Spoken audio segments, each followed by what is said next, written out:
कहानी शुरू होती है जापान के एक अलग थलग आइलैंड से, जहां एक खतरनाक जेल बनी हुई है। ये कोई साधारण जेल नहीं है, बल्कि यहां उन लोगों को रखा जाता है जिनके पास स्पेशल पावर्स होती हैं, यानी एक्सपर्ट। इसी जेल में कैदियों के बीच बॉक्सिंग मैच चल रहा होता है और आज मुकाबला है एक विशालकाय आदमी और हमारे हीरो एंडी के बीच, जिसकी आंखें अलग अलग रंग की हैं। सभी कैदी उस जायंट आदमी पर बैटिंग लगा रहे होते हैं और शुरुआत में वही आदमी एंडी को बुरी तरह पीट देता है, लेकिन तभी एंडी अचानक उसका पंच रोक लेता है और एक ही झटके में उसे जमीन पर गिराकर मैच जीत जाता है। तभी एंडी आसमान में एक प्लेन देखता है और कुछ ही देर में एक नया कैदी लाया जाता है जिसका नाम ह्योबू होता है। जेल का वार्डन उसका स्वागत करता है, लेकिन ह्योबू एटीट्यूड में उसे चुप रहने को कह देता है। वार्डन बताता है कि वह पैंड्रा नाम की डेंजरस ऑर्गेनाइजेशन का मेंबर है, लेकिन ह्योबू कहता है कि वह सिर्फ मेंबर नहीं बल्कि उस ऑर्गेनाइजेशन का लीडर है। गार्ड्स उसे मारते हैं और कहते हैं कि यहाँ पावर्स काम नहीं करती, लेकिन ह्योबू अपनी पावर से प्लेन को हवा में उठाकर क्रैश कर देता है, जिसे देखकर सब शॉक हो जाते हैं। इसके बाद एंडी और ह्योबू को अलग अलग सेल्स में बंद कर दिया जाता है। एंडी बताता है कि यह जगह एस्पर ग्रेवयार्ड है, जहां से कोई भी भाग नहीं सकता, लेकिन एक लूपहोल है, अगर कोई हॉस्पिटल पहुंच जाए तभी एस्केप पॉसिबल है। अगले दिन जब खाना दिया जाता है तो कुक सीक्रेटली ह्योबू के खाने में पॉइजन मिला देता है, लेकिन ह्योबू चालाकी से वो खाना एंडी को दे देता है और एंडी उसे खा लेता है।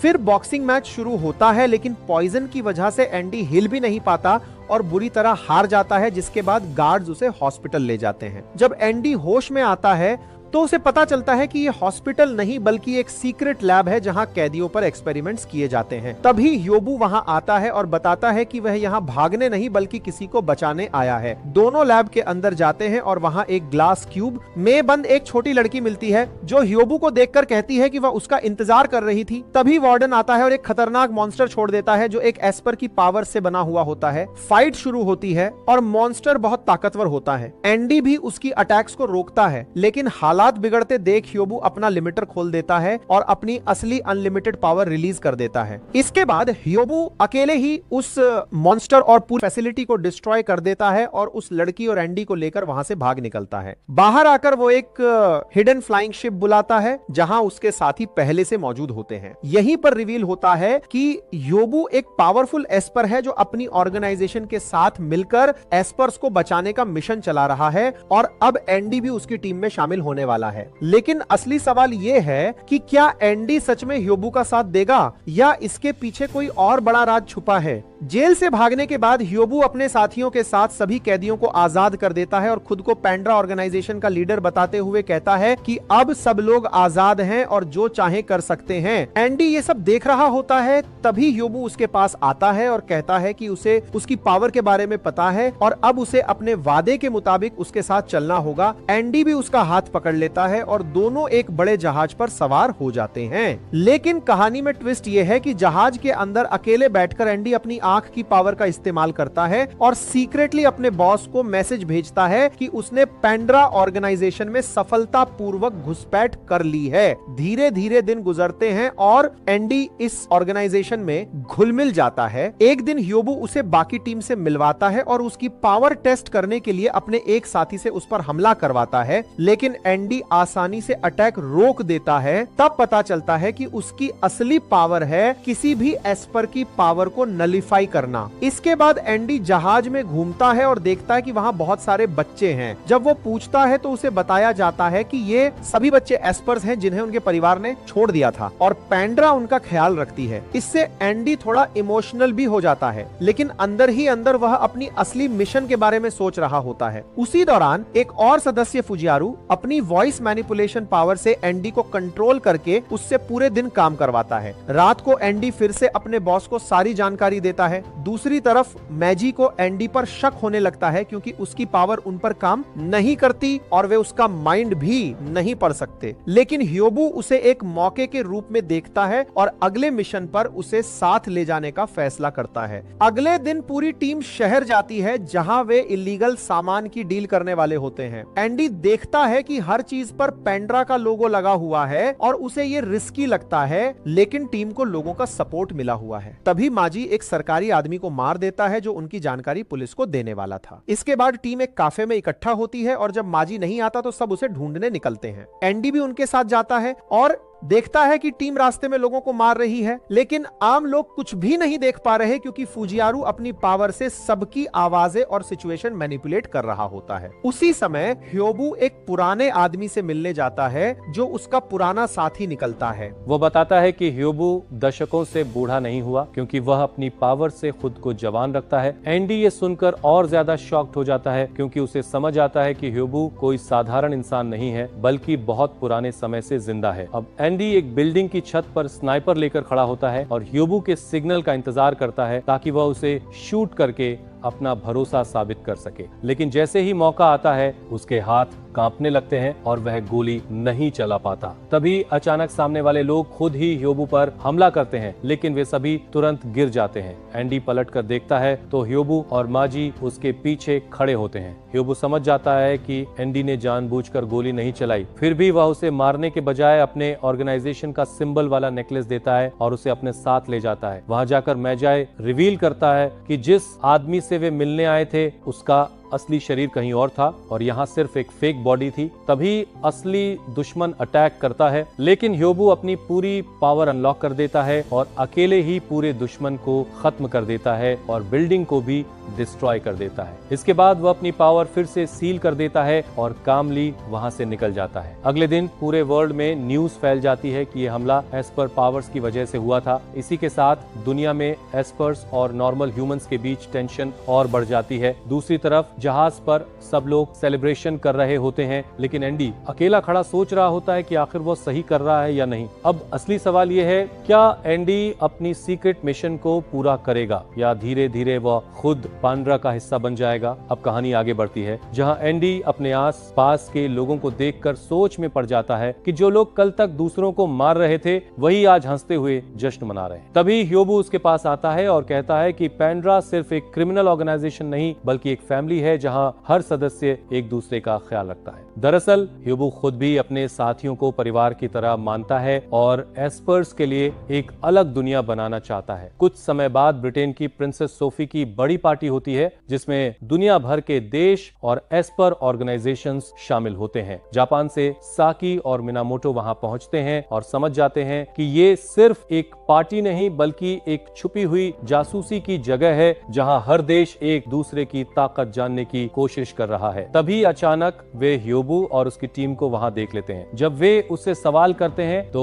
ह्योबू साफ कह देता है कि वो यहाँ जानकारी लेने आया है क्योंकि यहाँ मौजूद लोग भविष्य में उसके दुश्मन बन सकते हैं। इसके बाद वह पूरे हॉल की बिजली कटवा देता है और उसकी टीम बिना किसी को पता चले वहां से गायब हो जाती है, पीछे सिर्फ एक मैसेज छोड़कर पेंड्रा वॉज हियर। उसी समय खबर फैलती है कि प्रिंसेस सोफी को किडनैप कर लिया गया है। साकी और मिनामोटो को शक होता है कि ये काम पेंड्रा ने किया है, लेकिन जब वे जांच करते हैं तो पता चलता है कि असल में ह्योबू ने उसे बचाने के लिए किडनैप किया है क्योंकि किसी ऑर्गेनाइजेशन ने उसकी हत्या की साजिश रची थी। दूसरी तरफ प्रिंसेस सोफी पेंड्रा के जहाज में होती है जहां उसे पता चलता है कि ह्योबू उतना बुरा नहीं है जितना दुनिया उसे समझती है। वह उसे अपने देश में साथ काम करने का ऑफर भी देती है, लेकिन ह्योबू बिना जवाब दिए वहां से चला जाता है। इसी बीच साकी और मिनामोटो को एक यूएसबी मिलता है जिसमें एक गेम के अंदर छुपी हुई जानकारी होती है। जब वे उसे पूरा करते हैं तो उन्हें पता चलता है कि प्रिंसेस की हत्या की साजिश पहले से ही चल रही थी और ह्योबू उसे बचाने के लिए ही ये सब कर रहा है। उधर प्रिंसेस सोफी और छोटी युगजी साथ में शहर घूमने जाती हैं। ह्योबू अपनी पावर से शहर की सभी लड़कियों का चेहरा प्रिंसेस जैसा बना देता है ताकि कोई असली प्रिंसेस को पहचान ना सके। इसी दौरान ह्योबू दुश्मनों का पता लगाकर उन्हें खत्म कर देता है। वह एंडी को कॉल करके बताता है कि वही असली प्रिंसेस को पहचान सकता है क्योंकि उसकी पावर पर ह्योबू का असर नहीं होता। साथ ही उसे पता चलता है कि जो लोग प्रिंसेस को मारना चाहते थे वे एस्पर्स नहीं बल्कि एक आम ऑर्गेनाइजेशन थे जिन्हें इंटरनेट के जरिए आदेश दिए गए थे और असली मास्टरमाइंड अभी भी छुपा हुआ है। इस बीच साकी और मिनामोटो को गवर्नमेंट की सीक्रेट फाइल्स मिलती हैं जिससे उन्हें असली साजिश का अंदाजा होने लगता है। दिन के अंत में प्रिंसेस सोफी और युगजी एक पुराने ऑर्फनेज में जाती हैं जहां कहानी और भी गहरी होने वाली है। और अब असली सवाल ये है, क्या ह्योबू सच में प्रिंसेस को बचा रहा है या उसके पीछे कोई और बड़ा प्लान छुपा हुआ है? है। प्रिंसेस सोफी को आखिरकार यकीन हो जाता है कि उसकी पुरानी याद सही थी। वह बताती है कि उसने पहले भी इस ऑर्फनेज को सपोर्ट किया था और वहीं एक एस्पर लड़की आई थी जो अचानक गायब हो गई थी और वो लड़की कोई और नहीं बल्कि युगजी ही थी। प्रिंसेस उसे देखकर खुश हो जाती है और कहती है कि उसके गायब होने के बाद से वह हमेशा उसके लिए चिंतित रही। वह युगजी को अपने देश वापस आने का ऑफर देती है ताकि वह कभी अकेली महसूस ना करे। लेकिन तभी अचानक डेप्यूटी का असिस्टेंट वहां पहुंच जाता है और सब लोग उसके पीछे भागते हैं। मिनामोटो तुरंत प्रिंसेस को चेतावनी देता है कि यही वो आदमी है जो उसकी हत्या करना चाहता है। अचानक वो असिस्टेंट बंदूक निकालकर प्रिंसेस पर गोली चला देता है, लेकिन उसी समय आंडी कूदकर उसे बचा लेता है। वो आदमी गुस्से में कहता है कि प्रिंसेस ने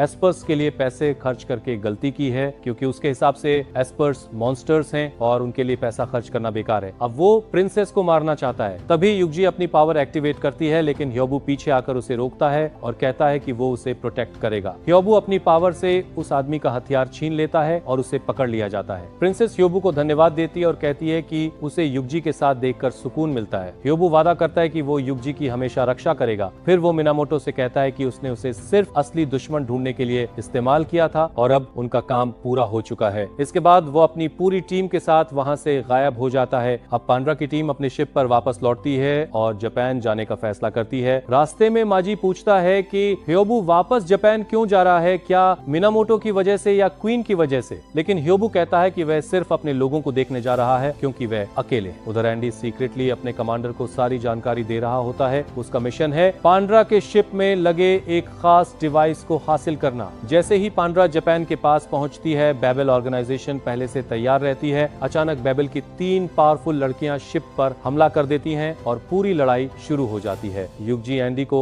एक हैमस्टर देती है जो उसकी मदद करेगा। मीनवाइल बेबल धीरे धीरे शिप का कंट्रोल अपने हाथ में लेने लगते हैं। ह्योबू खुद एक लड़की से लड़ने जाता है जिसे वो क्वीन कहकर बुलाता है और दोनों के बीच जबरदस्त फाइट शुरू हो जाती है। दूसरी तरफ एंडी बेबल की लड़कियों के साथ मिलकर शिप के अंदर पहुंच जाता है ताकि वह मेन कंट्रोल रूम तक जा सके। वो चालाकी से उनके साथ जाता है और आखिरकार कंट्रोल रूम तक पहुंच भी जाता है, लेकिन तभी ह्योबू अचानक उसके पीछे आ जाता है और उसे पकड़ लेता है। अब ऊपर बेबल ने शिप का कंट्रोल ले लिया होता है और हालात बेहद खतरनाक हो जाते हैं। ह्योबू लड़ाई करने जाता है और एंडी को शिप कंट्रोल करने भेजता है। एंडी बेबल के कमांडर से भिड़ता है जो उसे आसानी से हरा देती है और समुद्र में फेंक देती है, लेकिन एंडी वापस उठता है, अपनी पावर से उसका अटैक रोकता है और डिवाइस तोड़ देता है जिससे पैंड्रा का शिप फिर से उनके कंट्रोल में आ जाता है। तभी मिनामोटो पीछे से आकर एंडी पर बंदूक तान देता है और उसे सरेंडर करने को कहता है। एंडी एक चाल चलता है, भाग निकलता है और तभी ह्योबू उसे पकड़कर अपने साथ ले जाता है। अब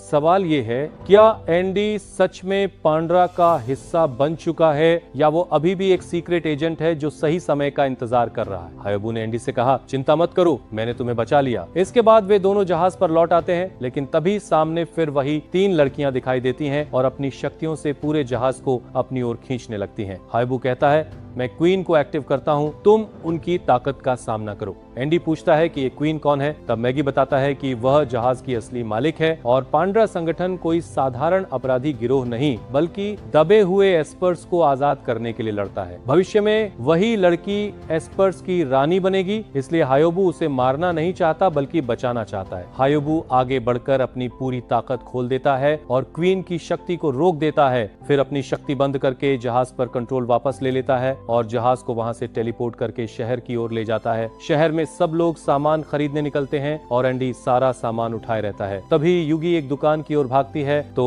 एंडी उसके पीछे जाता है। युगी एक दोस्ती वाला चार्म खरीदती है और बहुत खुश हो जाती है। आगे चलते हुए उसे एक अम्यूजमेंट पार्क दिखता है और वह अंदर जाना चाहती है, लेकिन वहाँ नो एस्पर्स अलाउड लिखा होता है। एंडी अपनी शक्ति से उसे अंदर ले जाता है और दोनों साथ में झूलों और सर्कस का मजा लेते हैं। इसी दौरान एंडी को पता चलता है कि कोई उसका पीछा कर रहा है। वह उस आदमी को पकड़ता है जो मिनामोटो निकलता है। वह खुद को अमेरिका का डिटेक्टिव बताता है और कहता है कि एंडी पांड्रा के अंदर से उनकी मदद करे ताकि वे इस संगठन को खत्म कर सकें। उसके साथ बेबेल की डायरेक्टर फुजिको भी होती है। वे एंडी को चेतावनी देते हैं कि अगर वह उनकी बात नहीं मानेगा तो वे उसे स्पाई साबित कर देंगे। फिर वे बताते हैं कि ह्योबू पहले जापानी सेना में था लेकिन उसके साथ धोखा हुआ, इसलिए उसने सबको मार दिया और अब वह इंसानों पर भरोसा नहीं करता। उधर युगी एक खोए हुए बच्चे की मदद करती है और अपनी शक्ति से उसके परिवार को ढूंढ लेती है, लेकिन लोग उसे देखकर डर जाते हैं और उसे एस्पर कहकर दूर करने लगते हैं। घबराकर यूगी अपनी शक्ति से पूरे इलाके में भ्रम फैला देती है। तभी एंडी और बाकी टीम वहां पहुंचती है और एंडी उसे शांत करता है, कहते हुए कि उसने कुछ गलत नहीं किया। फिर सभी उसे लेकर वापस जहाज पर लौट आते हैं। वहां मोमीजी उसे समझाती है कि पांड्रा सिर्फ एक संगठन नहीं बल्कि एक परिवार है। एंडी ये सुनकर सोच में पड़ जाता है और पूछता है कि परिवार का मतलब क्या होता है। तब मोमीजी बताती है कि कैसे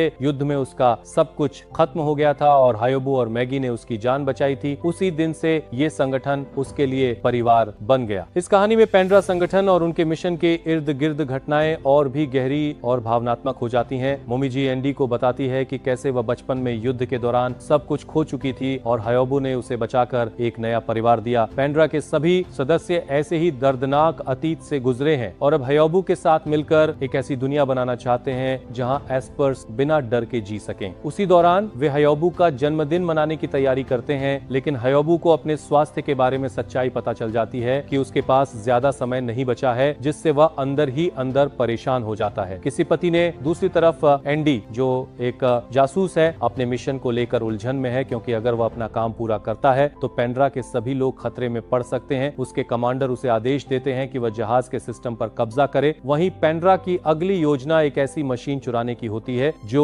एस्पर शक्तियों को खत्म कर सकती है। हायोबू भविष्य देखकर बताता है कि क्वीन और उसके साथियों पर खतरा है, इसलिए उन्हें जल्द ही जापान लौटना होगा। रात में एंडी को लाइब्रेरी में हायोबू का अतीत पता चलता है, जहां वह एक पुराने सैनिक की आत्मा से बात करता है और बताता है कि अगर उसके साथ कुछ हो जाए तो वह जहाज की जिम्मेदारी संभाले। इससे साफ होता है कि हायोबू अपने अंत के लिए तैयार हो रहा है। अगली सुबह एंडी हायोबू से सवाल करता है कि क्या आम लोगों को मारना सही है, लेकिन हायोबू उससे उल्टा सवाल करता है कि वह खुद किस पक्ष में है। आखिरकार एंडी अपना मिशन पूरा करने का फैसला करता है और गुप्त रूप से बेबेल को सारी जानकारी दे देता है। अगले दिन जब पेंड्रा मिशन पर निकलती है तो उन पर अचानक हमला हो जाता है। सैनिकों और एंटी एस्पर हथियारों से घिरे हुए हायोबू स्थिति को संभालने के लिए मैगी को छोड़कर खुद जहाज की ओर लौटने निकलता है, लेकिन रास्ते में क्वीन उसे रोक लेती है और चेतावनी देती है कि अगर वह आगे बढ़ा तो जहाज और उसके सभी साथी नष्ट हो जाएंगे। हायोबू अपने साथियों को बचाने के लिए हर खतरे को नजरअंदाज करता है, लेकिन उसकी हालत खराब होने लगती है और उसे दिल में दर्द महसूस होता है। इसके बावजूद वह हार नहीं मानता और अपने लक्ष्य के लिए आगे बढ़ता है। उसने अपना बैज घुमाया और अपनी शक्ति सक्रिय कर दी, फिर अपनी पूरी ताकत से उससे लड़ने लगा जब तक कि वह बेहोश नहीं हो गई। उसने उसे उठाया और एक इमारत की छत पर लिटा दिया, फिर दोबारा अपना बैज घुमाया और अपनी शक्ति निष्क्रिय कर दी। तभी उसे तेज दर्द महसूस हुआ और उसने मन ही मन सोचा, उम्मीद है मैं थोड़ा और जिंदा रह सकूं। उसी समय एंडी जहाज तक पहुंच गया। उसने अपनी शक्ति सक्रिय की और जहाज के मुख्य कंट्रोल रूम की ओर दौड़ पड़ा। वहां उसे जहाज का कोर मिला जो कमांडर हाथिको का दिमाग था। उसने अपने कमांडर से संपर्क खोला, उसे बताया कि उसने क्या खोजा है और कहा फौरन सैनिकों को भेजो, बेबेल उन्हें ज्यादा देर तक रोक नहीं पाएगा और जहाज पर मौजूद सभी लोग अब सिर्फ बच्चे हैं। सैनिकों से कहना कि उनमें से किसी को चोट न पहुंचाएं। एंडी उस डिवाइस की जांच करने के लिए आगे बढ़ा, लेकिन तभी उसने अपने पीछे हायोबू की आवाज सुनी जो कह रहा था, अब मुझे मेरे सवाल का जवाब मिल गया है, सीक्रेट एजेंट एंडी, यही इस जहाज की शक्ति का कोर है और 200 प्रधानपन के लिए, और मैं किसी को भी इसे नष्ट नहीं करने दूंगा। एंडी ने पूछा, तुम्हें मेरी पहचान पता थी? हायोबू ने जवाब दिया, हाँ, मुझे काफी समय से पता था। तुम्हारी लड़ने की तकनीकें पूरी तरह अमेरिकी सेना जैसी हैं, लेकिन अब मुझे तुम्हें और कुछ बताने की जरूरत नहीं, क्योंकि तुम मरने वाले हो, ठीक वैसे ही जैसे मैं एक बार मर चुका था। हायोबू अपने अतीत को याद करने लगा। उस समय देशों के बीच युद्ध चल रहा था और उसने जापान जाने का फैसला किया क्योंकि वहां सुरक्षित था और वह उसके पिता की मातृभूमि भी थी। जैसे ही वह वहां पहुंचा, उसके पिता के एक दोस्त और उसकी बेटी फुजिको ने उसका स्वागत किया। फुजिको हायोबू को देखकर बहुत खुश हुई और उसे अपने छोटे भाई की तरह मानने लगी। वह भी एक एस्पर थी। हायोबू उनके साथ रहने लगा और एक दिन वह अपने दिवंगत पिता को अपनी नई जिंदगी के बारे में बताते हुए एक चिट्ठी लिख रहा था। अचानक फुजिको अंदर आई और वह चिट्ठी पढ़ने के लिए उठा ली, लेकिन हायोबू ने अपनी शक्ति का इस्तेमाल किया और चिट्ठी वापस ले ली। यह देखकर फुजिको चौंक गई और मन ही मन सोचने लगी, मैं उसकी शक्ति को रोक भी नहीं पाई। इसका मतलब वो मुझसे कहीं ज्यादा ताकतवर है। तभी सेना के दो आदमी सावतोमी और अत्सुमी वहां आए। सावतोमी ने उनसे कहा, मैं चाहता हूं कि तुम अपनी शक्तियों का इस्तेमाल हमारे साथ दुनिया की मदद करने के लिए करो, इसीलिए सेना में शामिल हो जाओ।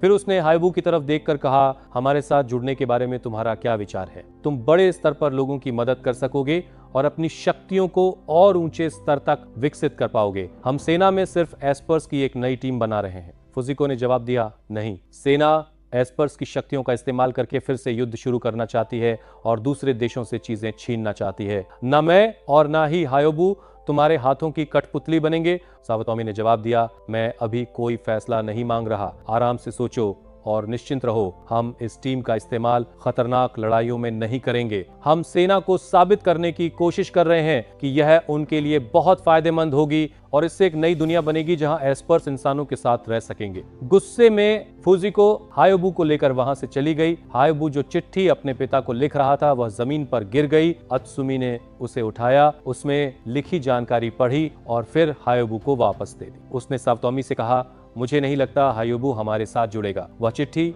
अपने दिवंगत पिता को लिख रहा था और साफ दिखता है कि उसके पिता उसकी शक्तियों के इस्तेमाल को लेकर बहुत चिंतित थे। वह इस बात को जितना हो सके गुप्त रखना चाहते थे। सावतोमी ने जवाब दिया, मुझे पता है कि उनकी शक्ति उनकी पसंद नहीं है, लेकिन इन्हीं शक्तियों से हम पूरी दुनिया बदल सकते हैं। रिकॉर्ड्स के मुताबिक हायोबू और फुजिको दुनिया के सबसे ताकतवर एस्पर्स में से हैं और मुझे पूरा भरोसा है कि वे हमारे साथ जुड़ेंगे। उस रात हायोबू अपने बिस्तर पर लेटा सावतोमी की बातों के बारे में सोच रहा था। उसने मन ही मन कहा, मैं अपनी शक्तियों का इस्तेमाल लोगों की मदद के लिए कर सकता हूँ, लेकिन मेरे पिता ने मुझे इन्हें छोड़ देने को कहा था। लेकिन अगर लोग मुझे एक सैनिक और नागरिक के रूप में स्वीकार करें तो मैं जरूर मान जाऊंगा। उसी समय फुजिको भी यही सोच रही थी। अगली सुबह दोनों उठे, तैयार हुए और सावतोमी के साथ जाने का फैसला कर लिया। सभी एस्पर्स नई सैन्य यूनिट बनाने के लिए इकट्ठा हुए और उनमें हायोबू और फुजिको भी थे। सावतोमी ने उनका स्वागत किया। दिन बीते गए और यूनिट आधिकारिक रूप से बन गई। उन्होंने अपनी विशेष ट्रेनिंग शुरू कर दी और जल्द ही यह मशहूर हो गया कि सेना में सुपर पावर वाले हीरो मौजूद हैं। यहाँ तक कि उनकी शक्तियों पर एक फिल्म भी बनाई गई,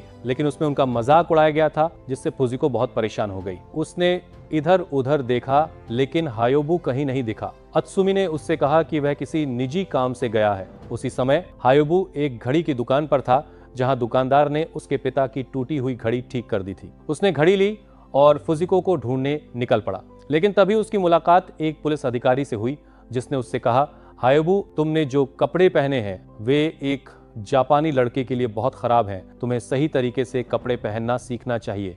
हायोबू को डांटा जाने लगा। तभी फुजिको वहां आ गई और अधिकारी से बहस करते हुए बोली, सड़क पर बच्चे कैसे कपड़े पहनते हैं, यह तुम्हारा मामला नहीं है। लोग इकट्ठा हो गए और फुजिको ने अधिकारी को मुक्का मार दिया, जिससे वह जमीन पर गिर पड़ा। यह घटना सेना के उच्च अधिकारियों तक पहुंच गई और उन्होंने पूरी टीम को सजा देते हुए हाउस अरेस्ट में डाल दिया। यह साफ था कि सेना एस्पर टीम से बहुत नाराज थी, क्योंकि वे सैन्य नियमों का पालन नहीं कर रहे थे। सबने देखा कि फुजिको अपने किए से परेशान थी। तब उनमें से एक ने उससे कहा, चिंता मत करो, हम में से कोई भी सेना में अपनी इच्छा से नहीं आया। हम यहाँ इसलिए हैं क्योंकि हम नागरिकों के रूप में पहचाने जाना चाहते हैं। हम उन्हें पसंद नहीं करते और वे भी हमें पसंद नहीं करते। चिंता मत करो, सावतोमी अभी हमारे बीच की समस्याएं सुलझाने की कोशिश कर रहा है। उसी समय सावतोमी सेना के वरिष्ठ अधिकारियों के सामने खड़ा था और उनसे सिर्फ मजाक सुन रहा था। वे एस्पर टीम को नाकाम लोगों का झुंड कह रहे थे। सावतोमी ने जवाब दिया, मैं तुम्हें एक बात समझाना चाहता हूँ।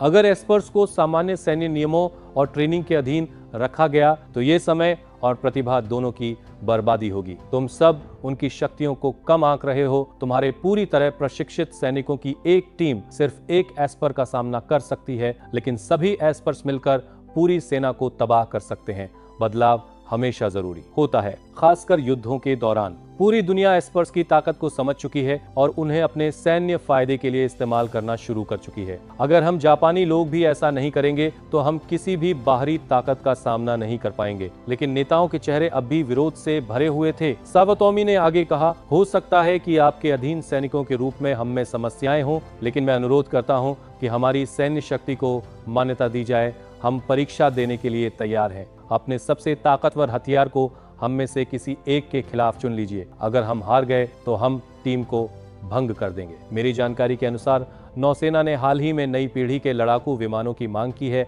और फिलहाल उनका परीक्षण चल रहा है। हम उस परीक्षण में आपकी मदद कर सकते हैं। अगर हम हार गए तो आप हमसे छुटकारा पालेंगे, लेकिन अगर हम जीत गए तो हमें आधिकारिक रूप से जापानी सेना की सबसे शक्तिशाली टीम के रूप में मान्यता दी जाएगी। सावातोमी वापस लौटा और पूरी टीम को इकट्ठा करके योजना के बारे में बताया। उसने कहा, हमें यह लड़ाई हर हाल में जीतनी होगी, क्योंकि इसी से इस देश में एस्पर्स का भविष्य तय होगा। लड़ाई हवाई होगी, हम में से एक उनके एक सैनिक के खिलाफ लड़ेगा और हम नकली गोलियों वाली बंदूकों का इस्तेमाल करेंगे। बाती से कि 2 फुजिको खड़ी हुई और बोली, मुझे यह मिशन संभालने दो, क्योंकि गलती मेरी थी, मुझे इसकी जिम्मेदारी लेनी चाहिए। साओतोमी ने जवाब दिया, नहीं, यह मिशन हायोबू पूरा करेगा। उसी दिन से हायोबू की विशेष ट्रेनिंग शुरू हो गई, जहां वह हवाई जहाज के हमले की स्थिति का अभ्यास करने लगा। यह ट्रेनिंग कई दिनों तक चली और आखिरकार मुकाबले का दिन आ गया। मरीन सैनिक विमान उड़ाकर तय स्थान की ओर बढ़ा। जब उसने अपने बगल में देखा तो वहां फुजिको थी, जो कह रही थी, तुम्हें ज्यादा सतर्क रहना चाहिए, हम काफी देर से तुम्हारे साथ उड़ रहे हैं और तुम्हें पता भी नहीं चला। एक दूसरे ने कहा, तुम्हें बहुत ध्यान देने की जरूरत है, क्योंकि अगर यह असली लड़ाई होती तो अब तक तुम मर चुके होते। सैनिक ने उनकी बातों को नजरअंदाज किया और चिढ़ते हुए हायोबू की ओर उड़ने लगा। उसने मन ही मन सोचा, ये बिना विमान के कैसे उड़ सकते हैं, मुझे आज इन्हें खत्म करना ही होगा। वह हायोबू की ओर बढ़ा और मुकाबला शुरू हो गया। हायोबू हवा में अनियमित तरीके से उड़ने लगा ताकि उसका ध्यान भटका सके, लेकिन सैनिक अपनी पूरी ताकत के साथ उसके पीछे लगा रहा, विमान की पूरी क्षमता को परखते हुए। तुलना में हायोबू की गति धीमी थी।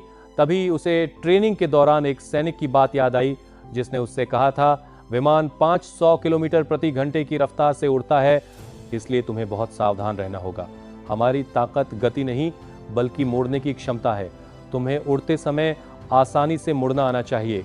यही तुम्हारी सबसे बड़ी खूबी होगी। जब वह तुम्हारे पीछे आए तो तुम्हें उसके हमले से बचना होगा, और जब वह तुम्हें पकड़ने के लिए विमान मोड़े, उसी समय तुम अपने शरीर को घुमाकर उसके सिर पर गोली चलाना। उसी पल तुम यह लड़ाई जीत जाओगे। हायोबू ने जवाब दिया था, लेकिन मशीन गन बहुत भारी है। मैं सामान्य राइफल इस्तेमाल करना पसंद करूंगा, क्योंकि हर लड़ाकू विमान की एक मशहूर कमजोरी होती है और वह माथे के ठीक ऊपर होती है। अगर मैं वहां एक गोली भी मार दूं तो पूरी लड़ाई खत्म हो जाएगी। हायोबू ने इस योजना को अंजाम देने की कोशिश की और विमान के हमले से बचने लगा, लेकिन अचानक उसे महसूस हुआ कि उसका शरीर भारी हो गया है और एक विशाल शक्ति उसके पैरों को खींच रही है, जिससे उसकी गति रुक गई। सावातोमी और बाकी सैनिक जहाज पर खड़े होकर ये लड़ाई देख रहे थे। उनमें से एक ने कहा, आखिरकार हायोबू अभी सिर्फ एक बच्चा ही है, वह इतने दबाव में अपनी पूरी शक्ति नहीं निकाल सकता। सावातोमी ने उन्हें आश्वस्त किया, चिंता करने की जरूरत नहीं, मुझे पता है कि हमारी यूनिट का भविष्य इस मुकाबले पर निर्भर करता है, लेकिन मैंने ऐसी स्थिति की पहले ही उम्मीद कर ली थी। मैंने अपना पूरा भविष्य इस यूनिट पर दांव पर लगाया है और मैंने हायोबू को यूं ही नहीं चुना।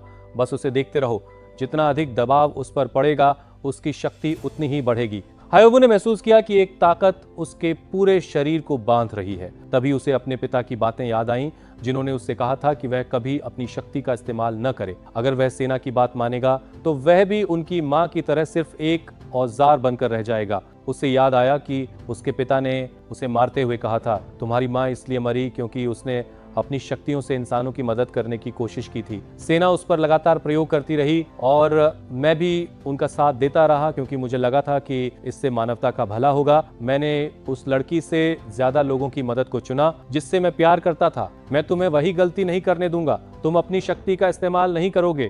अगर तुम इंसानों के बीच एक इंसान की तरह जीना चाहते हो तो अपनी शक्तियों को भूल जाओ। हायोबू के आसपास की ताकत धीरे धीरे कमजोर पड़ने लगी और उसने मन ही मन कहा, नहीं, मैं एक एस्पर पैदा हुआ हूं और यही मेरी सच्चाई है। मैं ऐसी जिंदगी जीने की कोशिश नहीं करूंगा जो मेरी नहीं है, मुझे खुद बनकर रहना होगा। उसे युद्ध से पहले जहाज पर सावतोमी की बातें याद आईं। तुम एक एस्पर पैदा हुए हो और यही तुम्हारी सबसे बड़ी ताकत है। तुम्हें इसका इस्तेमाल करना होगा। डरने की कोई बात नहीं, इसलिए अपने पिता की बातों को भूल जाओ।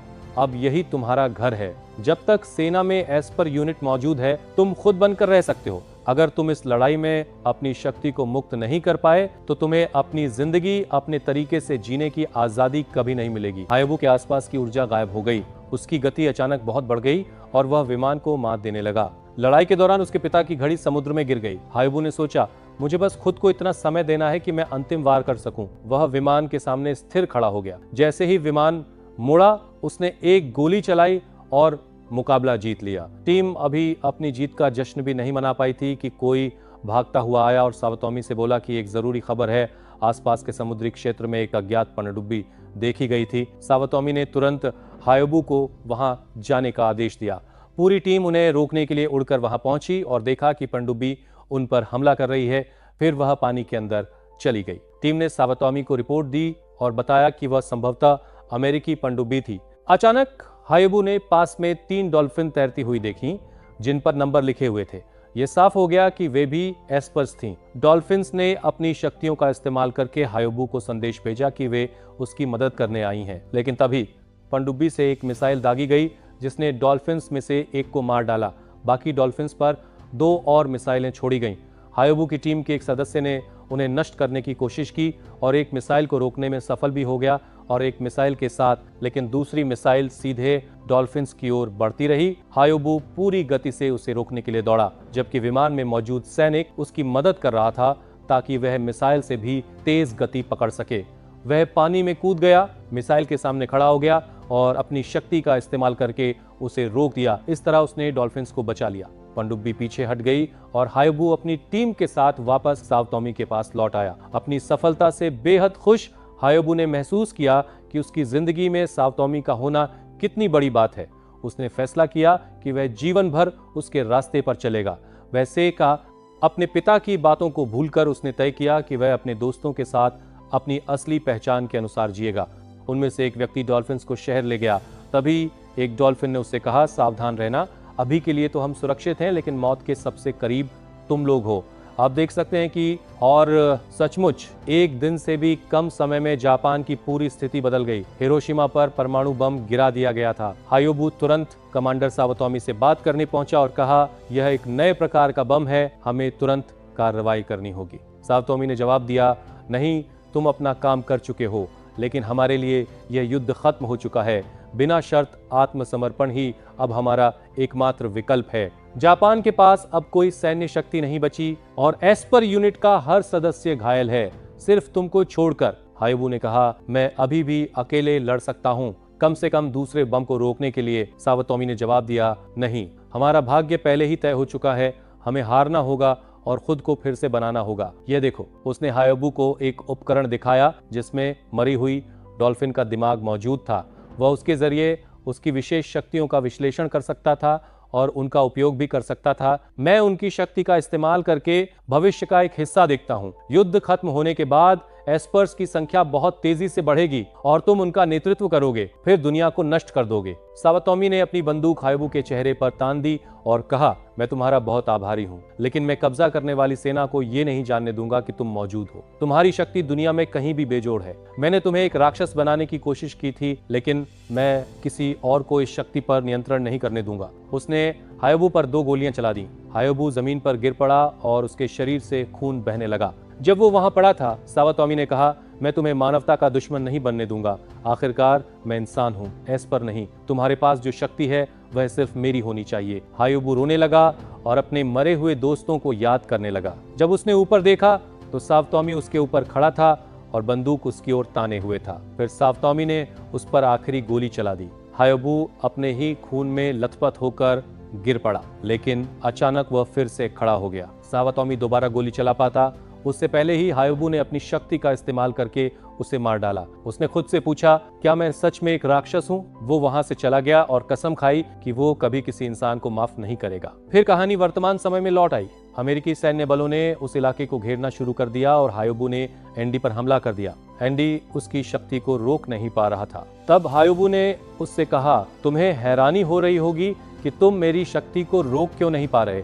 तुम किसी भी शक्ति को रोक सकते हो, लेकिन सक्रिय गति को नहीं रोक सकते। दूसरे शब्दों में, अगर मैं कोई चीज तुम्हारी तरफ फेंकूं और तुम्हारे पास पहुंचने से पहले उसे छोड़ दूं, तो तुम उसे रोक नहीं पाओगे। उसने एंडी पर वार किया और उसे जमीन पर गिरा दिया, लेकिन एंडी फिर उठ खड़ा हुआ और उसने उसकी तरफ बंदूक तान दी। हायोबू ने पूछा, तुमने गोली क्यों नहीं चलाई? एंडी ने जवाब दिया, मेरा मिशन इस डिवाइस को हासिल करना और सुरक्षित वापस ले जाना है, मुझे तुम्हें मारने की जरूरत नहीं। हायोबू ने जवाब दिया, मैंने सोचा था कि तुम एक कुत्ते जैसे हो, लेकिन पता चला कि तुम किसी और के कुत्ते हो। एंडी ने उससे कहा कि वह जो चाहे कह सकता है। फिर उसने बंदूक उसकी ओर फेंकी और डिवाइस की तरफ दौड़ पड़ा। उसने अपनी शक्ति का इस्तेमाल करके उसे निष्क्रिय कर दिया। जहाज का इंजन बंद हो गया और वो दोबारा समुद्र में दिखाई देने लगा। अमेरिकी सेना ने जहाज की लोकेशन ढूंढ ली और तुरंत अपना ऑपरेशन शुरू कर दिया। कई ड्रोन पूरे इलाके में फैल गए। उन्होंने जहाज के सिस्टम को हैक कर लिया और उसके स्पीकर्स के जरिए घोषणा करने लगे, जहाज पर मौजूद सभी लोग तुरंत पीछे हट जाएं और आत्मसमर्पण कर दें। यह आवाज सुनकर हायोबू चौंक गया, क्योंकि वह उस आवाज को पहचानता था। अचानक ड्रोन ने जहाज पर सीधा हमला शुरू कर दिया। हायोबू उस आवाज सुनने वाले व्यक्ति पर बेहद गुस्सा हो गया और तुरंत वहां से चला गया। एंडी जहाज पर हो रहे सीधे हमले से हैरान होकर खुद से बोला, वे जहाज पर सीधा हमला कैसे कर सकते हैं?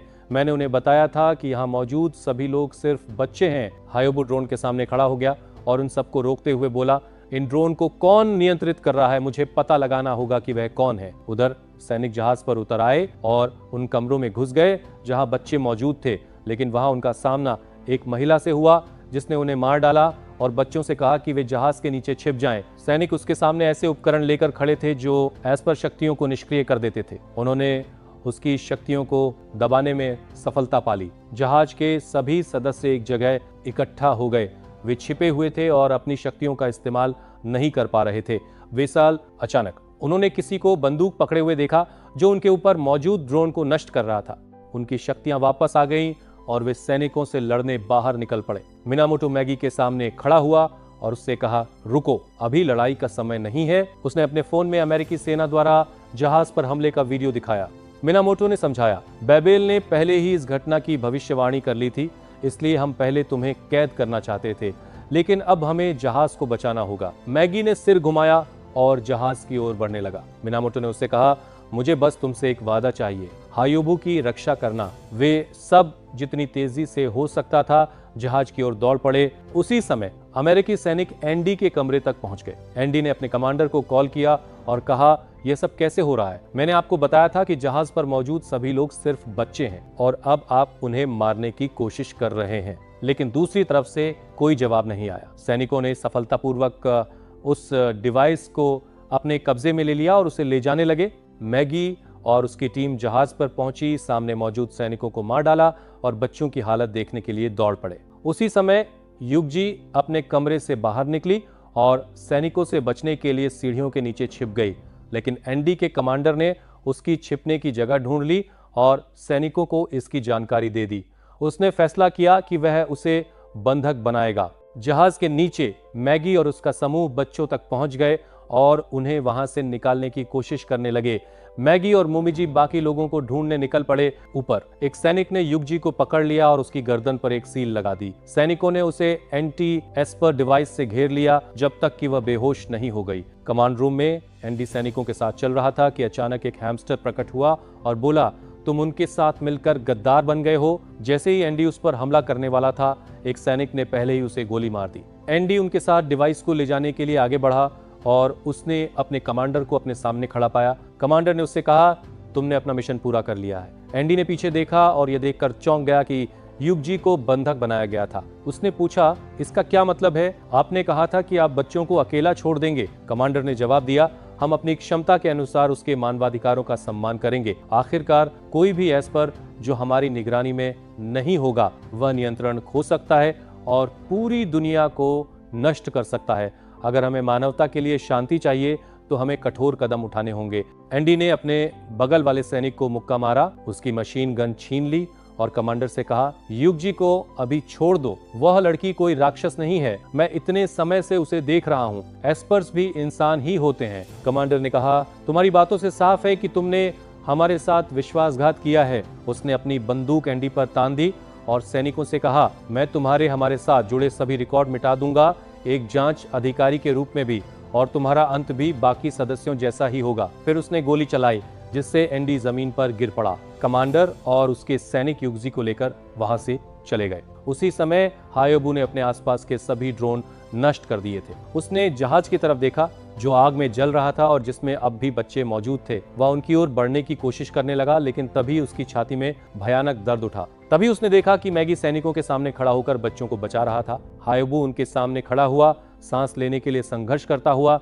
जबकि जहाज उसके सामने टूटकर गिर रहा था। मैगी ने उसकी शर्ट पकड़ ली और कहा, तुम्हें हिम्मत नहीं हारनी चाहिए, तुम हमारे नेता हो। अगर तुम जहाज की रक्षा नहीं करोगे तो फिर कौन करेगा? हायोबू एक बार फिर मुस्कुराया और उसे कहा, मैं यहाँ की सारी जिम्मेदारी तुम्हें सौंप रहा हूँ, अब वे सब तुम्हारी जिम्मेदारी है। मुझे एक और मिशन पूरा करना है। हायोबू उस पनडुब्बी की ओर उड़ गया जो मिसाइलें दाग रही थी। उसने अपना प्रतीक घुमाया, अपनी शक्ति को मुक्त किया और पनडुब्बी व बाकी बचे ड्रोन पर हमला कर दिया। उसने मन ही मन सोचा, अगर इस पूरे ऑपरेशन के पीछे सच में तुम ही हो तो मैं तुम्हें पहले की तरह मेरे और दोस्तों को मरने नहीं दूंगा। मैं पूरी मानवता को नष्ट कर दूंगा। मुझे उन्हें हमारी शक्ति दिखानी होगी। उसने पनडुब्बी पर एक विशाल विस्फोट किया और अपने सामने मौजूद हर चीज को नष्ट कर दिया। उधर जहाज के सभी सदस्य बच निकलने में सफल हो गए, केवल एंडी पीछे रह गया। गोली लगने के बाद एंडी अचानक फिर से खड़ा हो गया और उसे एहसास हुआ कि गोली हायोबू के लॉकेट से टकराई थी, जिसने उसकी जान बचा ली। उसने ऊपर देखा और हायोबू को आसमान में लड़ते हुए देखा, जो आने वाली सभी मिसाइलों को रोक रहा था। लेकिन हायोबू की ताकत खत्म होने लगी और वो नीचे गिरने लगा। एंडी तुरंत उसकी ओर दौड़ा और जहाज के पूरी तरह नष्ट होने के बीच समुद्र में छलांग लगा दी। हायोबू अपने पिता के साथ बिताई यादों और उनकी बातों को याद करने लगा। अचानक उसने देखा कि एंडी उसे डूबने से बचा रहा है, जबकि फुजिको भी उसे बचाने की कोशिश कर रही थी। कुछ दिनों बाद मिनामोटो जापान के मंत्रियों के साथ बैठा हुआ था। तभी उन्हें अमेरिका की ओर से संदेश मिला कि जो कुछ भी हुआ उसे छिपाया जाए और मीडिया में कोई खबर जारी न की जाए। मिनामोटो ने उनसे कहा, मेरे पास बेबेल संगठन की डायरेक्टर का संदेश है। फिर उसने एक रिकॉर्डिंग चलाई जिसमें वो कह रही थी, सभी को नमस्कार, मैं दुनिया के सामने आपकी बची हुई प्रतिष्ठा बचाने की कोशिश करूंगी, लेकिन बदले में आप लोग बेबेल के मामलों में कभी हस्तक्षेप नहीं करेंगे, वरना हम आपके सारे राज्य दुनिया के सामने खोल देंगे, जैसे वे काम जो आपने द्वितीय विश्व युद्ध के बाद किए थे। ये कहकर मिनामोटो वहां से उठकर चला गया। उसी समय फुजिको और साकी हायोबू की हालत की जांच कर रहे थे। फुजिको ने उससे कहा, हमें यह पता लगाना होगा कि अमेरिका ने ऐसा क्यों किया, क्योंकि उनका व्यवहार बहुत अजीब था, लेकिन साथ ही हमें अपनी ताकत भी वापस हासिल करनी होगी। इसलिए हम हायोबू को यहाँ लाए हैं, बैरन सुबुबी की पुरानी हवेली में, जो मेरे पिता और उसके पिता के दोस्त थे। यही वह जगह है जहाँ वह बचपन में बड़ा हुआ था। समय बीतने के बाद हायोबू कोमा से जाग गया और उसने फुजिको से कहा, मुझे याद नहीं कि मैंने तुमसे मदद मांगी थी। फुजिको ने जवाब दिया, तुम्हारी मदद मैंने नहीं की। अगर किसी का शुक्रिया अदा करना है तो एंडी का करो। उसने उसकी तरफ एंडी का पेंडेंट फेंक दिया। हायोबू ने पूछा, वह अब कहाँ है? मैं उससे बात करना चाहता हूँ। उसने जवाब दिया, वह यहाँ नहीं है, लेकिन मैं तुमसे सारी जानकारी जानना चाहती हूँ। अमेरिका ने इतनी हिंसक कार्रवाई क्यों की? हायोबू को जहाज पर सुनी हुई आवाज याद आई और उसने मन ही मन सोचा, क्या वह वही व्यक्ति हो सकता है जिसने पहले मुझे मार दिया था, कमांडर सावातोमी? फुजिको ने उसकी सोच को बीच में रोका और पूछा, तुम मेरी बात क्यों नहीं सुन रहे? हायोबू ने जवाब दिया, तुम्हें सब कुछ जानने की जरूरत नहीं है। हम पहले जैसे भाई बहन नहीं रहे। मेरे पास तुम्हें बताने के लिए कुछ नहीं है। उधर एंडी बेबेल संगठन के अस्पताल में था, जहां उसकी सुरक्षा सुनिश्चित करने के लिए उसकी जांच की जा रही थी। क्वीन के अनुयायियों में से एक ने उसके शरीर पर अमेरिका द्वारा लगाया गया एक निशान ढूंढ निकाला, जिससे उसकी लोकेशन ट्रैक की जा सकती थी। तब उसने अपनी शक्ति का इस्तेमाल करके उस निशान को उसके दिमाग से मिटा दिया। उसे नष्ट कर दिया गया। अब एंडी उनसे संपर्क नहीं कर सकता था। वह बिस्तर से उठ खड़ा हुआ और पूछा, हायोबू अभी कहाँ है? मैं उससे बात करना चाहता हूँ। वहां मौजूद डॉक्टर ने जवाब दिया, मैं तुम्हें नहीं बता सकता। तुम्हारी सुरक्षा के लिए हायोबू तुम्हारे विश्वासघात को इतनी आसानी से माफ नहीं करेगा। तभी क्वीन के अनुयायियों में से एक लड़की ने अपने हथियार से डॉक्टर को जकड़ लिया और अपनी शक्ति का इस्तेमाल करके हायोबू की लोकेशन पता कर ली, जिससे डॉक्टर बेहोश हो गया। उन्होंने हायोबू के पास जाने का फैसला किया और एंडी ने कहा, मैं भी तुम्हारे साथ चलूंगा। कारो ने पूछा, अब तुम्हारी क्या योजना है? तुम मुश्किल से अपनी जान बचाकर निकले हो। एंडी ने जवाब दिया, मुझे नहीं पता, लेकिन मैं हायोबू को अकेला नहीं छोड़ूंगा। और उन्होंने एंडी को अपने साथ ले जाने का फैसला कर लिया। वे सब कार में बैठकर उस हवेली की ओर चल पड़े जहां हायोबू मौजूद था। रास्ते में वे कुछ देर आराम करने के लिए रुके। एंडी सेरू के पास बैठा और उससे पूछा, तुम लोग हायोबू की सेवा क्यों करते हो? उसने जवाब दिया, जब हम उससे पहली बार मिले थे तब हम बच्चे थे और वह हमारे साथ बहुत दयालु था, लेकिन ऐसा इसीलिए था क्योंकि हम एस्पर्स थे। भले ही दुनिया में कई इंसान भरोसे के लायक हों, लेकिन वह किसी और पर भरोसा नहीं करता था। फिर एंडी ने पूछा, भविष्य में तुम्हारे क्वीन बनने और इंसानों के खिलाफ एस्पर विद्रोह का नेतृत्व करने वाली बात क्या है? उसने जवाब दिया, मुझे उसके बारे में कुछ नहीं पता, लेकिन हायोबू हमेशा कहता है कि भले ही मैं ऐसा नहीं चाहती, फिर भी मैं हायोबू और मिनामोटो को एक दूसरे से लड़ने नहीं देना चाहती, इसलिए मुझे इसे रोकना होगा। मैं अब भी नहीं समझती कि इंसान और एस्पर्स शांति से साथ क्यों नहीं रह सकते। उधर 15 टीम के सभी सदस्य एक साथ इकट्ठा थे। तभी मैगी अंदर आया और बोला, मेरे पास जो कुछ हुआ उससे जुड़ी जानकारी वाला एक यूएसबी है। जब उन्होंने उसका डेटा चलाया तो उन्हें पता चला कि अमेरिकी सेना युगजी को अपने साथ ले गई है। मैगी ने उनसे कहा, यह अमेरिका का एयर बेस है, लेकिन उसके बाद वह उसे कहां ले गए यह पता नहीं चल पाया। मोमीजी ने कहा, अच्छी बात है कि वह अभी भी सुरक्षित है, लेकिन उन्हें उससे क्या चाहिए, वह तो सिर्फ एक बच्ची है। तभी हैमस्टर बोला, जैसा मैंने कहा था, इस सब की वजह एंडी है, वह एक अमेरिकी जासूस है। मैगी ने उन्हें शांत करते हुए कहा, चिंता मत करो, हम युगजी को जल्द से जल्द बचा लेंगे और किसी को भी हायोबू की चिंता करने की जरूरत नहीं है। वह निश्चित रूप से अभी भी जिंदा है। हायोबू के कमरे में साकी उसकी हालत पर नजर रख रही थी। अचानक तीनों लड़कियां एंडी के साथ अंदर आईं। उन्होंने हायोबू को कहते हुए सुना, महारानी, तुम्हारे आने से मुझे बहुत खुशी हुई, लेकिन एक व्यक्ति है जिससे मैं पहले बात करना चाहता हूँ। एंडी आगे बढ़ा। हायोबू ने जहाज पर हुई कॉल के बारे में उससे पूछा, क्या तुम उस आवाज के मालिक से मिले थे? एंडी ने जवाब दिया, हाँ, सिर्फ एक बार। जब अमेरिकी सेना मुझे भर्ती करना चाहती थी, तब मैं अपने कमांडर और उसके साथ एक कैफे में बैठा था। वह एस्पर्स के खिलाफ संगठन का प्रमुख था। उसने मुझसे कहा कि वह एस्पर शक्तियों का इस्तेमाल दुनिया की मदद के लिए करना चाहता है और मेरी शक्ति उनके लिए बहुत महत्वपूर्ण होगी, क्योंकि शुरुआत में वे उसे ठीक से समझ नहीं पाए थे। ऐसा इसलिए क्योंकि मैं किसी भी पक्ष से पूरी तरह नहीं जुड़ा हूं। मैं न पूरी तरह एस्पर हूं और न ही पूरी तरह इंसान। उसने मुझे उनके साथ जुड़ने का प्रस्ताव दिया ताकि मैं खुद बनकर रह सकूं। अचानक हायोबू ने एंडी के कपड़े पकड़ लिए और उसे दीवार पर फेंकते हुए चिल्लाया, उसका नाम क्या है? जल्दी जवाब दो। एंडी ने कहा, मुझे नहीं पता। उसने मुझे अपना नाम नहीं बताया, लेकिन मुझे पता चला कि वह जापानी है और पिछली विश्व युद्ध में हिस्सा ले चुका है। फुजिको यह सुनकर चौंक गई और बोली, यह नामुमकिन है, वह आदमी अभी तक जिंदा नहीं हो सकता। हायोबू बहुत गुस्से में आ गया और उसके शरीर से भारी मात्रा में ऊर्जा निकलने लगी जब तक कि वह बेहोश नहीं हो गया। उसी समय मिनामोटो हवेली के बाहर पहुंचा और साकी के पास गया ताकि हायोबू की हालत जान सके। साकी ने उनसे कहा, दुर्भाग्य से ऐसा लगता है कि हायोबू जल्द ही मरने वाला है। मुझे लगता है कि इसके लक्षण काफी समय से दिखाई दे रहे थे। उसे बचाने का सिर्फ एक तरीका है, लेकिन उसके नतीजों की कोई गारंटी नहीं है। उधर एंडी फुजिको से हायोबू की कहानी सुन रहा था। उसे पता चला कि साओतोमी वही व्यक्ति था जिसने अतीत में हायोबू को गोली मारी थी और वह पहले मर चुका था, लेकिन अपनी शक्ति की वजह से दोबारा जीवित हो गया ताकि नेचुरल से बदला ले सके। उसने एंडी से कहा, हायोबू को उसकी जिंदगी में जिन लोगों पर सबसे ज्यादा भरोसा था, उन्हीं लोगों ने धोखा दिया था और मेरे साथ भी यही हुआ। युद्ध हारने के बाद हमारी टीम के सभी सदस्यों को एक एक करके मार दिया गया। किस्मत से मैं बच निकली और मैंने बेबिल संगठन की स्थापना की। बेबिल के जिन सदस्यों को हायोबू ने अतीत में मारा था, वे सभी पुरानी सेना की टीम से जुड़े हुए थे। एंडी ने पूछा, तो इसका मतलब तुम उसी सेना में शामिल हो गई जिसने पहले तुम्हारे दोस्तों के साथ विश्वासघात किया था? फुजिको ने जवाब दिया, तुम जो कहना चाहते हो कह सकते हो, लेकिन जो मैंने किया उसके बिना बेबिल कभी अस्तित्व में नहीं आता। मैंने भविष्य के बारे में सोचने के लिए अतीत को पीछे छोड़ दिया।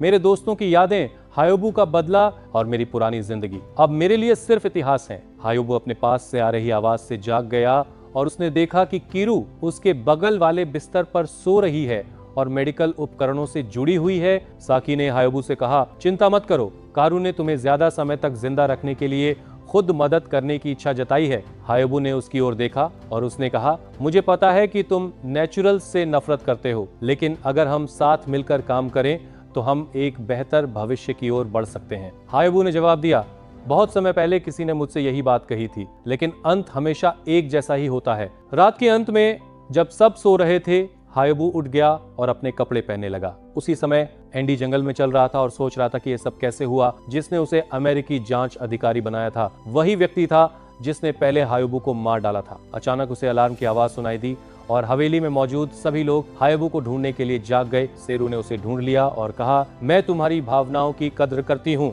लेकिन मुझे अपने दोस्तों को बचाने और उस इंसान से दोबारा मिलने जाना होगा। अगर मैं अभी नहीं गया तो मैं फिर कभी अपनी जिंदगी नहीं जी पाऊंगा। क्रू ने पूछा, 15 के बाकी लोगों का क्या होगा? और सिर्फ उनका ही नहीं, हमारा क्या, तुम अकेले नहीं हो, हम सब तुम्हारी मदद कर सकते हैं और यकीनन हम सब मिलकर कुछ कर सकते हैं। हायोबू ने जवाब दिया, मुझे खुशी है कि तुम हमेशा भविष्य की ओर देखती हो। फिर वह मुड़ा और वहां से चलने लगा। वह चिल्लाई, क्या बदला तुम्हारे लिए इतना जरूरी है कि तुम अपने भविष्य की भी कुर्बानी दे दोगे। वह जमीन पर गिर गई और रोने लगी। ये सब देख रहे एंडी ने मिनामोटो को कहते हुए सुना, अब जाओ, उसके साथ रहो और जितनी हो सके उसकी मदद करो। एंडी कार में बैठा और हायोबू के पीछे चला गया। वह उसके सामने खड़ा हुआ और बोला, मेरी कार में बैठो, अमेरिकी सेना के धोखे से मैं भी नाराज हूं और मुझे युगजी को भी बचाना है। हायोबू ने उसे अपना पेंडेंट दिया और उसके साथ कार में बैठते हुए कहा, चलो देखते हैं वहां क्या होता है। उसी समय अमेरिका में एंडी का कमांडर अपने घर लौटते समय कार चला रहा था। रास्ते में वह खबरें सुन रहा था जिनमें बताया जा रहा था कि न्यूयॉर्क चुनावों में एस्पर अधिकारों का समर्थन करने वाला व्यक्ति जीत गया है। जैसे ही कमांडर घर पहुंचा, उसने दरवाजा खोला और देखा कि हायोबू उसका इंतजार कर रहा है, जबकि एंडी पीछे से उसके सिर पर बंदूक ताने खड़ा था। कमांडर ने कहा, लगता है तुम दोनों मौत से वापस लौट आए हो। एंडी ने कहा, मुझे जानना है कि युगजी अभी कहां है। कमांडर ने जवाब दिया, यह साफ है कि तुमने अपना पक्ष बदल लिया है, लेकिन सच्चाई यह है कि तुम कभी भी पूरी तरह किसी एक पक्ष के नहीं हो सकते। फिर वह अचानक मुड़ा, एंडी पर हमला किया, उसकी बंदूक छीन ली और खुद को मारने के लिए उसे अपने सिर पर तान लिया। लेकिन हायोबू ने गोली रोक दी और कहा, मैं तुम्हें इतनी आसानी से मरने नहीं दूंगा, अभी बहुत सारे सवाल हैं जिनके जवाब मुझे चाहिए। एंडी ने उससे बंदूक वापस ली और फिर से उसके पीछे खड़ा हो गया। कमांडर ने गहरी सांस ली और कहा, लगता है मुझे दूसरा मौका नहीं मिलेगा, मैं तुम्हें उस व्यक्ति तक ले चलता हूं जिसे तुम ढूंढ रहे हो। उधर मिनामोटो फुजिको के साथ था और उसे अपनी खोजी हुई जानकारी बता रहा था। अमेरिकी हमले का फैसला लेने वाला व्यक्ति जापान का ही था, जो पिछली लड़ाई के बाद अमेरिका चला गया था। फुजिको ने कहा, अब इसमें कोई शक नहीं रहा, वह व्यक्ति सावतोमी ही है। दूसरी तरफ एंडी और हायोबू कमांडर के साथ स्टेट डिपार्टमेंट की इमारत में दाखिल हुए। कमांडर ने कहा, तुम सोच रहे होगे कि हम यहाँ क्यों आए हैं, लेकिन तुम्हें यह जान लेना चाहिए कि इस योजना पर सिर्फ हम ही काम नहीं कर रहे, और भी लोग हैं जिनका एक साझा लक्ष्य है, इंसानों के लिए एस्पर शक्तियों को अपने नियंत्रण में लेना। एंडी ने पूछा, तो फिर जिन एस्पर्स को तुम पकड़ते हो उन पर निशान क्यों लगाते हो? कमांडर ने जवाब दिया, वह एक बायोचिप है, अगर उनकी शक्तियां बेकाबू हो जाएं तो हम उससे उन्हें नियंत्रित करते हैं। ठीक तुम्हारी उस एस्पर दोस्त की तरह वह एक खास संगठन के प्रयोगों का नतीजा थी, लेकिन लैब की निगरानी में लापरवाही की वजह से वह भाग निकली। वह सिर्फ एक राक्षस है, उन कई राक्षसों में से एक जिन्हें हम बना पाए। वे सब एक दूसरे कमरे में दाखिल हुए और कमांडर ने कहा, युगजी कुछ दिन पहले यहाँ थी, लेकिन अब मुझे नहीं पता कि उसे कहाँ ले जाया गया है। हायोबू एक कुर्सी के पास गया और अपनी शक्ति से उसमें मौजूद जानकारी निकाल ली, जिससे यह पुष्टि हो गई कि युगजी सच में वहीं थी। अचानक उन्होंने एक आवाज सुनी, मैं बहुत समय से यहाँ तुम्हारा इंतजार कर रहा था, लगता है कुछ चीजें बदल गई हैं, लेकिन मेरे लिए सब कुछ हमेशा की तरह ही है। हायोबू चिल्लाया, मुझे यकीन था कि मैंने तुम्हें उसी समय मार दिया था, तुम दोबारा जिंदा कैसे हो गए? उस आवाज ने जवाब दिया, मैंने जीवन की शक्ति को पकड़ कर रखा। हायोबू ने पूछा, और अमेरिका के साथ मिलकर काम करने का तुम्हारा उद्देश्य क्या है? आवाज ने जवाब दिया, मैं तुम्हें एक संकेत देता हूँ। फिर उसने भविष्य की एक तस्वीर दिखाई और कहा, मैंने ये दृश्य तुम्हारे जहाज से लिए गए हाचिगो के दिमाग की शक्ति से हासिल किया है। वह और भी तस्वीरें दिखाने लगा और बोला, यह भविष्य है, पूर्ण विनाश का भविष्य। मानव इतिहास को बचाने के लिए हमें अभी भविष्य बदलना होगा। वह उन तस्वीरों में क्वीन कू की तस्वीर भी थी। उसने कहा, यही वह है जो भविष्य की रक्षा करेगी और पूरी मानवता के भविष्य को नष्ट कर देगी। हायोबू गुस्से में बोला, मैं तुम्हें कुछ भी नहीं करने दूंगा। लेकिन उस आवाज ने जवाब दिया, वैसे भी हम जल्द ही काम शुरू करने वाले हैं, क्या कहते हो? मुझे एक एस्पर की असली शक्ति दिखाओ। अचानक वहां का सारा कांच टूट गया और विमान उन पर हमला करने लगे। कमांडर ने आत्महत्या करने और हायोबू को अपने साथ मारने की कोशिश की, लेकिन एंडी ने तुरंत एस्पर शक्ति दबाने वाले उपकरण पर गोली चला दी, जिससे हायोबू अपनी शक्ति का इस्तेमाल करके खुद को बचा सका। कमांडर उनकी आंखों के सामने मारा गया। दोनों भागने लगे और विमानों से बचते हुए आगे बढ़ने लगे, जब तक कि वे एक ऐसी जगह नहीं पहुंच गए जहां नष्ट हो चुके सैन्य हथियार पड़े थे। उन्होंने वहां सैनिकों को भी अपने ऊपर हमला करते हुए देखा। हायोबू ने एंडी को इस्तेमाल करने के लिए 2 लोहे की छड़ें फेंकी। एंडी ने उनसे विमानों पर हमला किया और हायोबू की मदद करने लगा, जबकि वे दोनों इमारत पर चढ़ रहे थे। एंडी अपनी शक्ति का इस्तेमाल करके सैनिकों की गोलियों को रोकता रहा, जब तक कि वे लिफ्ट तक नहीं पहुंच गए। लेकिन अचानक लिफ्ट ऊपर पहुंचने से पहले ही रुक गई। हायोबू ने दरवाजे से धातु का एक टुकड़ा निकाला और अपनी शक्ति से उसे तलवार में बदल दिया। वो बाहर निकला और अनगिनत विमानों के सामने खड़ा हो गया, उनके हमलों को रोकते हुए। एंडी तेजी से उनकी ओर भागा, उनसे आगे निकल गया, वहां खड़े एक सैनिक को मार डाला, उसका हथियार छीन लिया और बाकी विमानों पर गोलियां चलाने लगा। वे आगे बढ़ते रहे जब तक कि एक बड़े खुले मैदान तक नहीं पहुंच गए। एंडी ने वहां लगे स्पर्श शक्ति दबाने वाले उपकरणों पर गोली चलाई। अचानक छत से छोटे छोटे गोले गिरने लगे। हायोबू ने कहा, ये गोले हमारी गति धीमी कर देंगे और फिर हम आसानी से बच नहीं पाएंगे। कई विमान अंदर घुस आए और एंडी अपने हथियार से उन पर गोली चलाने लगा, जबकि हायोबू अपनी तलवार से बाकी को नष्ट करने की कोशिश कर रहा था। असंख्य सैनिक अंदर घुस आए और चारों तरफ से एंडी और हायोबू को घेर लिया। हायोबू की शक्ति कमजोर पड़ने लगी और जैसे ही वह अपना बैज घुमाकर अपनी पूरी शक्ति इस्तेमाल करने वाला था, एंडी ने कहा, तुम अपनी शक्ति यहां बर्बाद कर दोगे, उसे असली लड़ाई के लिए बचा कर रखो। अभी यहां से निकलने की कोशिश करो, मैं इन सब से निपट लूंगा। मुझे बहुत अफसोस है क्योंकि हम इस हालत में मेरी वजह से पहुंचे हैं। मुझे शुरू से ही तुम्हें सच बता देना चाहिए था। हायोबू ने कहा, तुम्हें माफी मांगने की जरूरत नहीं है। सच कहूं तो मैं भी हमेशा सही नहीं था, लेकिन मैं तुम्हें छोड़कर नहीं जाऊंगा। मैं तुम्हारे साथ मिलकर इनसे लड़ूंगा। सैनिकों की संख्या बढ़ने लगी। तभी अचानक वहां का कांच फिर से टूट गया और 15 संगठन के सदस्य अंदर आ गए। सैनिकों से लड़ते हुए मैगी हायोबू के पास आया और बोला, माफ करना, मुझे आने में देर हो गई। उन्होंने वहां मौजूद सभी लोगों को मार डाला। फिर हायोबू और एंडी को लेकर वहां से निकल गए। वे सब एक दूसरे जहाज पर खड़े थे। फुजिरा ने एंडी से कहा, तुम यहाँ क्या कर रहे हो? क्या तुम पहले ही हमारे साथ विश्वासघात नहीं कर चुके? एंडी ने जवाब दिया, मैं युगजी को बचाना चाहता हूँ। फुजिरा ने उसके चेहरे पर मुक्का मारा और कहा, अब हमारा हिसाब बराबर हुआ। अब हमें यह सोचना होगा कि युगजी को कैसे बचाया जाए। जहाज पर मौजूद सभी लोग न्यूयॉर्क के गवर्नर की कॉन्फ्रेंस देख रहे थे। वह लोगों को एस्पर्स के साथ मिलकर रहने और सारे संघर्ष पीछे छोड़ने के लिए मनाने की कोशिश कर रहा था, ताकि सभी का भविष्य बेहतर हो सके। हायोबू को पहले देखी गई भविष्य की तस्वीरें याद आ गईं। उसने सबको आदेश दिया, तुरंत पूरी गति से न्यूयॉर्क स्टेट की ओर बढ़ो। उसी समय न्यूयॉर्क में सड़कों पर लोग नए उम्मीदवार की जीत का जश्न मना रहे थे। एक इमारत की छत पर युगजी खड़ी थी और उसके पीछे फुजिको मौजूद थी। अचानक उजारी मुड़ी और उसने अपनी शक्ति का इस्तेमाल फुजिको पर किया।